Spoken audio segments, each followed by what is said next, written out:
អូននេះគឺជាប្រភេទវិឡាភ្លោះដែលនៅខាងប៉ែកផ្សារទូប្រើដែលនៅជិតនឹងសាកលវិទ្យាល័យ BLT ខាងផ្សារទូប្រើនេះតែម្ដងបងប្អូនណាបាទ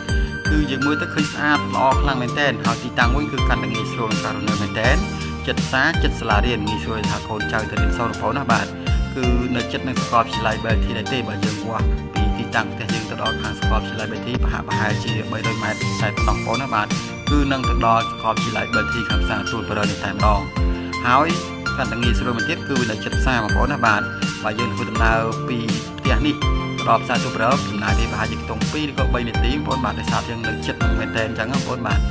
ហើយបងប្អូនថាគាត់ចង់បានជាភេទវិឡាភ្លោះបែបនេះបងប្អូនណាអាចជិះមកទៅបានយើងបានសាច់ផ្ទះបដោយរហូតដល់14ម៉ែត្រហើយបាន3បន្ទប់គេងនិង4បន្ទប់ទឹកមាន